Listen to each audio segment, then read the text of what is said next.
What's going on, ladies and gentlemen? Welcome back to the Fringe. We need to talk about property rights and what those property rights mean for people across Canada. Now, I've talked about property rights before, and I've always said that if you pay property taxes on a property that you have a mortgage on in this country, you don't own your home. There is no actual home ownership. And I've had people push back in comments before saying, hey, Fringe, yeah, I have a deed to my property. I've paid off my mortgage. I own my property. The property taxes are for services. They're for all these different things. You don't know what you're talking about.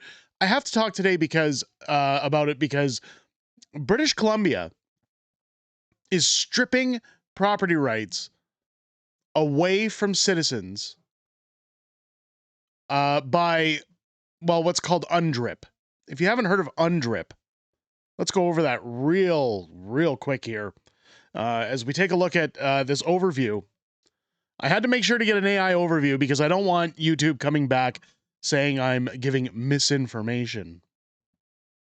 UNDRIP Canada refers to the implementation, pardon my dyslexia, early on a Sunday, the implementation of the United Nations Declaration of the Rights of Indigenous Peoples, UNDRIP, into Canadian law through the United Nations Declaration on the Rights of Indigenous Peoples Act, which became law June 21st of 2021. The act requires the Canadian government, in consultation with Indigenous peoples, to align federal laws with the principles of UNDRIP, create and implement an action plan to achieve the Declaration's objectives, and report annually on its progress. This process is the key step in the government's commitment to renewing its relationship with Indigenous peoples based on recognition, respect, and cooperation. Here's the problem with it. UNDRIP has been labeled as the UN's way of saying, here's your land. Indigenous people had their land stolen from them, take their land back. Do you guys remember a few years ago during the Summer of Love in the United States when BLM was going around torching businesses and whatnot? They were saying that white people should give up their homes because of white privilege. This is the same thing. It says here, the UN Declaration Act. This legislation provides a framework for advancing reconciliation by requiring the governments to take all necessary measures to ensure Canadian laws are consistent with UNDRIP. It also affirms UNDRIP as an international human rights instrument with application in Canadian law. It goes under consultation and cooperation. They have an action plan with over 181 measures to achieve objectives through the declaration. They want annual reports, alignment with other rights. The act is to be interpreted as upholding Indigenous rights recognized by Section 35 of the Constitution Act of 1982, not diminishing them. What does UNDRIP aim to achieve? Uphold the rights. The UN Declaration sets minimum standards for the survival, dignity, and well-being of Indigenous peoples worldwide. Address inequality. Remember these words, folks. It addresses issues like racism, discrimination, and the historical wrongs of colonialism. That's the big one. The last point is the one that I want to highlight here. Protect culture and lands. It includes rights to related lands, territories, resources, cultural heritage, traditional knowledge, and languages. Now, I went ahead and asked, is UNDRIP seizing property? And I love how even the AI overview goes out of its way to paint a broader picture of word salad for you. The United Nations Declaration on Rights of Indigenous People, or UNDRIP, does not give Indigenous groups the legal authority to seize private property in Canada. Instead, here's the word salad, its incorporation into Canadian law provides a framework for reconciliation that strengthens Indigenous rights and requires free, prior, and informed consent for development projects that affect their lands. Well, here's the problem we've run into. If we head over to Twitter, good old Ryan Garrettson.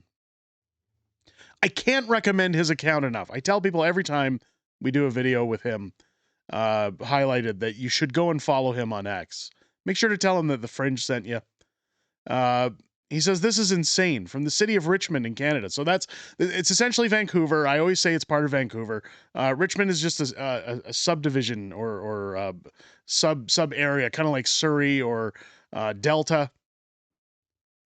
He says this is insane. From the city of Richmond in Canada, if you look at the draft map attached to the briefing, these are the quotes within this letter. Your property is located within the claim area outlined in green. For those whose property is in the area outlined in black, the court has declared Aboriginal title to your property, which may compromise the status and validity of your ownership. So they've stripped the land away from people who have bought their homes on there and told them, yeah, we're now going to give it back to the Indigenous people. Sorry, not sorry. It's all part of the act, you see. We're just doing what we have to do for reconciliation. This is all part of your white shame. So when you do these land acknowledgements, when businesses do them, when sports teams do them, when schools do them, this is why I say over and over again, it's nothing more than white shame. Oh, how dare people come here hundreds of years ago and make a bunk deal for land. I'm not going to get into my opinions on it. It's ridiculous. We also give these guys checks every month. Do you know how much unceded land there is in provinces across Canada, it says? Do you think this will just end in Richmond, BC? It won't. Take a look at the letter. Please take note that the recent BC Supreme Court decision of Cowichan Tribes versus Canada, 2025, made some very important decisions which could negatively affect the title to your property. A briefing paper prepared by the City of Richmond staff is attached for your reference. If you look at the draft map attached to the briefing, your property is located within the claim area outlined in green. For those whose property is in the areas outlined in black, the court has declared Aboriginal title to your property, which may compromise the status and validity of your ownership. This was mandated without any prior notice to the landowners. The entire area outlined in green is claimed on appeal by the Cowichan First Nations. So they're coming in and saying, this is our land. We're taking it back.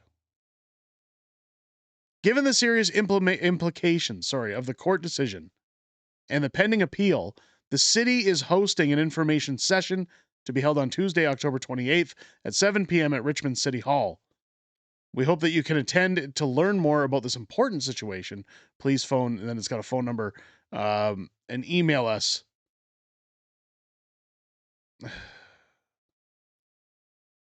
This is straight from the mayor of Richmond, Malcolm Brodie. You've got Ryan Garrettson tweeting that out. You've also got super lawyer Keith Wilson. All of BC property owners' property rights are now in jeopardy. As Ryan said, do you think this is just going to end in BC? Do you think that this is only going to affect British Columbia? Here's where it starts. And if this goes through, buckle up, folks. All you colonizers, all you people who live on ceded land.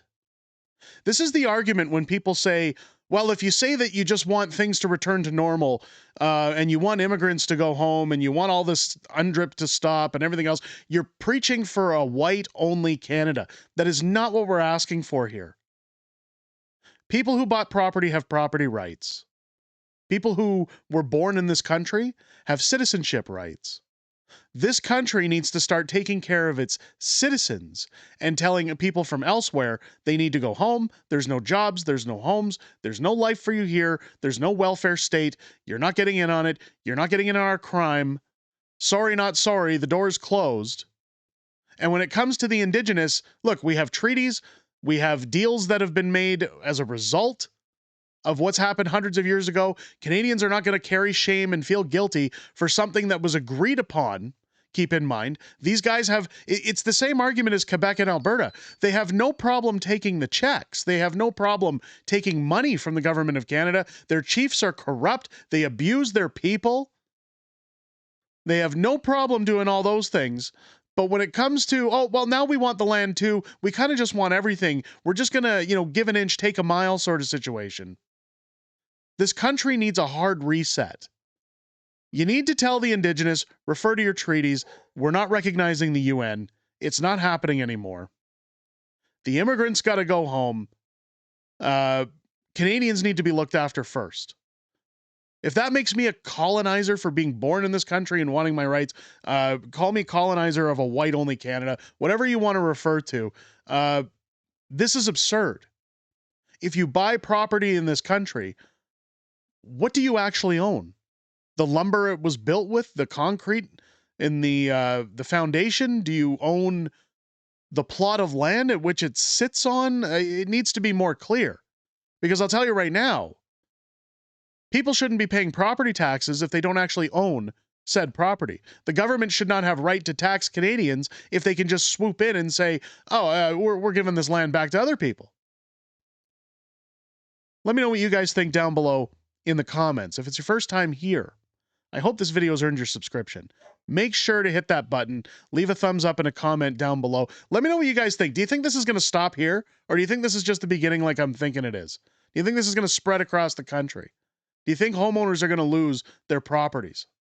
Let me know your thoughts, again, down below. Join me live twice a week now, Wednesdays and Fridays, for Unhinged Fringe on Wednesday nights, Friday Night Fringe on Friday nights.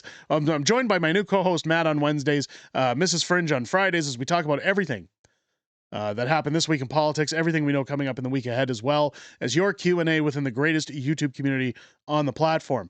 I look forward to chatting with you guys in those live streams outside of making these videos.